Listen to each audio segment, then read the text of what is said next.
Hello friends, मैं हूं अब्दुल समद शेख। आप देख रहे हैं 24S न्यूज। आइए देखते हैं देश और दुनिया की कुछ खास खबरें।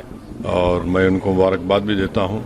और आज का जो तब्दीली पैदा हुई है वो इस बात की तरफ इशारा देता है कि मोदी सरकार अगर ये समझ रही है कि वो जो चाहे कर सकती है, चाहे बुलडोज़र से घर तोड़ सकती है या फिर किसी को दबा सकती है, तो इस आंदोलन ने इस बात का उनको खुला पैगाम दे दिया है कि अब तानाशाही नहीं चलेगी। लोकशाही अगर चलाना है तो संविधान के दायरे में जिसको बाबा साहब अम्बेडकर ने बनाया उसके तहत चलाना पड़ेगा। और हम उम्मीद करते हैं कि मुस्तकबिल में, फ्यूचर में कोई पेपर लीक कहीं पर भी किसी प्रदेश में या फिर किसी हमारे देश के नेशनल जो एग्जाम्स होते हैं उसमें नहीं होगा। अभिजीत लिपके कह रहे हैं कि अभी ये लड़ाई बाकी है, अभी तो ये सिर्फ शुरुआत है। क्या कहा आपने? अभिजीत लिपके कह रहे हैं कि अभी तो ये लड़ाई और भी बाकी है, अभी ये शुरुआत हुई है। प्रोटेस्ट भी सर पहला विकेट गिरा है, प्रोटेस्ट खत्म। हाँ, तो लड़ाई लड़ने का इख्तियार भारत के संविधान ने सबको दिया है। और अभी मोदी सरकार के अभी 2 ही साल तो मुकम्मल हुए हैं, तो जाहिर है सबको मिलकर जद्दोजहद करना पड़ेगा। अखिलेश यादव कह रहे हैं कि इनकलाब की जीत हुई है।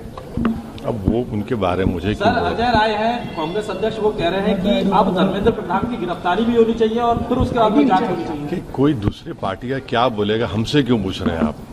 वो जवाब देंगे अपना। सर, लीडर ऑफ अपोजिशन के पे तो वो बताएंगे। सर, वो बोल रहे हैं कि लड़ाई जो है इस पूरे मामले में जो कार्रवाई है, जिन्होंने लाठीचार्ज किया है पुलिस वालों पे, उनके खिलाफ कार्रवाई होनी चाहिए और एक्शन सख्त होना चाहिए। आपका क्या स्टैंड है? 4 लोगों को पेलेट गन से गोली मारी गई और एक की तो आंख जाए होने वाली है। इस पर एक्शन होना जरूरी है कि कैसे पेलेट गन इस्तेमाल किया गया और जिन लड़के लड़कियों का लाठियों से सर फोड़ा गया है वो वीडियो विजुअल्स तो सारी दुनिया ने देखे हैं।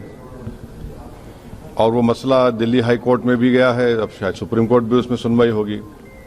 तो सरकार को चाहिए कि ये कैसे हो रहा है। तो यकीनन ये पेलेट गन आप देखिए कि जब जम्मू कश्मीर में इसको इस्तेमाल किया गया था, करीब मेरे ख्याल से अगर मैं गलत ना कहूँ तो 1000 के ऊपर लोगों को पेलेट गन से मारा गया था। उसमें से 50-60 लोग बिल्कुल देख नहीं सकते हैं। तो पेलेट गन का इस्तेमाल जिन 4 युवाओं पर हुआ है उसकी तो तहकीकात होनी चाहिए। एक तो मंसूरी है जबलपुर मध्य प्रदेश के जो BA MBA करे, एक इसमें कोई आपकी बरादरी का आउटलुक का जर्नलिस्ट है। तो ऐसे कैसे होगा? तो बिल्कुल गलत हुआ है। और जिन लड़कियों को आपने उनसे बदसलूकी की, बल्कि वो तो सेक्सुअल असॉल्ट भी हुआ उनके ऊपर, वो भी कैमरा वीडियोस में कैद है। तो इस पर यकीनन एक्शन होना चाहिए। 36 दिन बाद इस्तीफा आया है, इतने कियोस्क के बाद, तो आपको लगता है कि सरकार ने देरी की है इसमें?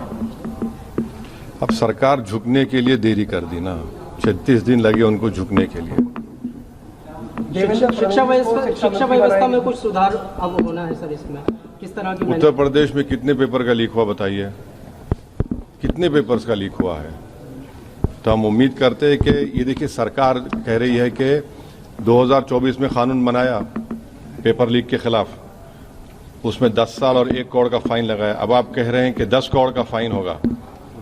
भाई, पेपर लीक हो क्यों रहा है वो तो देखिए। आप कानून बनाएंगे, ये बनाएंगे। अच्छा, फास्ट ट्रैक कोर्ट तो एक मजाक बन चुका है। 2009 में फास्ट ट्रैक कोर्ट बनाया गया और 2019 से बनाया गया। 2019 से 2026 तक आपको मालूम कितना खर्चा हुआ उसके पर? पार्लियामेंट में जवाब दिया 1100 करोड़ रुपये। और अभी भी पूरे देश में 2,65,000 केसेस फास्ट ट्रैक कोर्ट में चल रहे हैं। अभी बैकलॉग है। उत्तर प्रदेश में 71% बैकलॉग है। तो ये सरकार के बोलने में। और धन्यवाद। हमारे इस चैनल को देखने के लिए लाइक, शेयर, सब्सक्राइब करें।